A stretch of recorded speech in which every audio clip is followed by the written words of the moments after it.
And the United Nations now reports more than 5 million refugees have fled Ukraine since the beginning of Vladimir Putin's deadly invasion. Russia is again calling for Ukrainian fighters to lay down their weapons at a steel plant in the southern city of Mariupol and says it is holding a ceasefire today to allow them to leave safely. This comes as the port city is on the brink of falling to the Russians after being bombarded for weeks. Foreign correspondent James Longman has the latest from Dnipro in central Ukraine. This morning, a new plea from inside the besieged city of Mariupol. The commander of Ukrainian forces there releasing a video saying they have only days or even hours left and telling the Washington Post, "We will not lay down our weapons."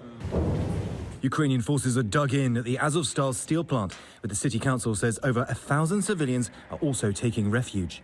A far-right paramilitary group with the Ukrainian National Guard shared these images saying they show civilians sheltering in the plant. Russia says civilians aren't there. But this woman says, "We lost our home, we lost our livelihood." The video couldn't be independently verified by ABC News. Russian-backed forces attempted to storm the plant, but they've so far been unable to dislodge their entrenched opponents. President Zelensky, in an address to the country, saying the Russian army will forever inscribe itself in world history as perhaps the most barbaric and inhuman army in the world. Russia's offensive intensifying across eastern Ukraine. Moscow says this is part of its next phase of the war. A senior US defense official saying the fall of Mariupol and the Donbass are not inevitable and that military aid from the US and others is making its way east, making it into the hands of Ukrainian fighters. They're protecting this, the villages just miles away from the front line, where people are now seeing war on their doorstep. This is right where a missile landed from Russia, right next to people's homes. I mean, what is the military objective of hitting a place like this? We need to continue living, this woman says. What else can we do? In the village, we witnessed evidence of a potential incendiary attack.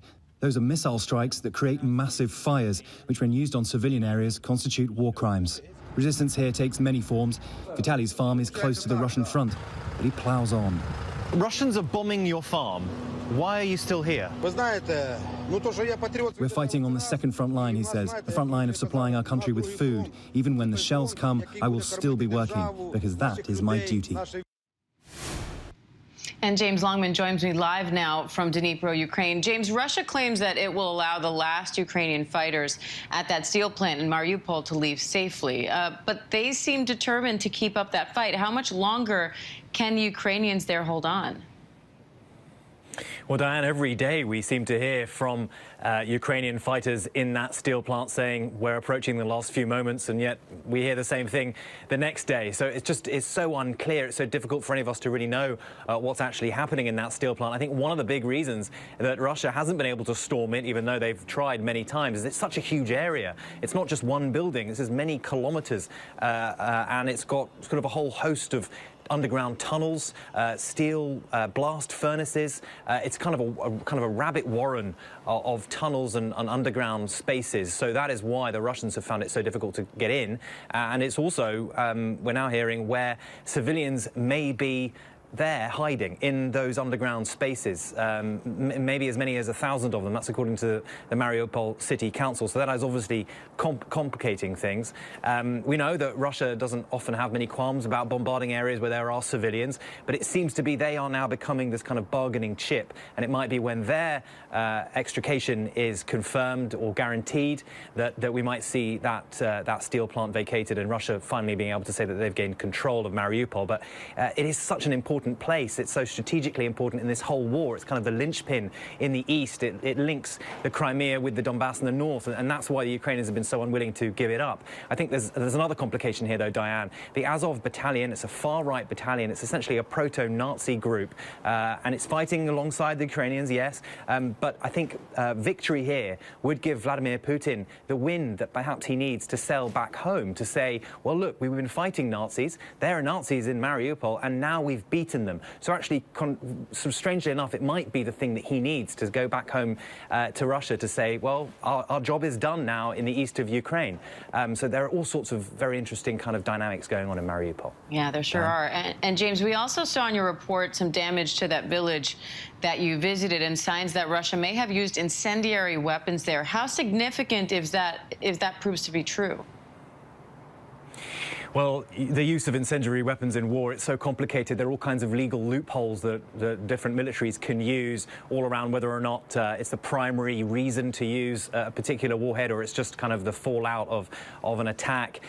What we did see was possibly magnesium being used here. Now, it's something very similar to phosphorus. It's designed to explode and then cause maximum damage with fire. And we heard people in that village say that the whole road was on fire. There wasn't more damage there because there are kind of wet conditions. And I think that's part of the reason why we saw so many of these cartridges still fully intact. But the aim, quite clearly here, is to terrorize people, to make them leave, because what Russia is doing in the east is a bit different to what we saw them doing around Kyiv. They want to permanently occupy this part of eastern Ukraine, and they want people to stay and allow them in, or to leave and for them to take their land. And that's why we're seeing these sorts of attacks. It's to terrorize, push people out of their communities and occupy their land permanently. Diane? And James, the UN is now reporting more than 5 million people have fled Ukraine since this war started. How is the refugee crisis changing in central Ukraine? Because there are also millions who have left their homes but are still in the country. So how are these dynamics changing as Russia ramps up this new offensive in the east? Well, that's absolutely right, Diane. 5 million have left the country, but there are more than 10 million internally displaced. So that's kind of well over a quarter of all Ukrainians now have had to leave their homes. And it's not just a question for many people of waiting for the war to finish or waiting for the fighting to finish and then going back, leaving for a while and then returning. Russia wants to permanently occupy, so this is going to totally change the whole of Ukrainian society. Diane? James Longman for us in Dnipro, Ukraine. James, thank you.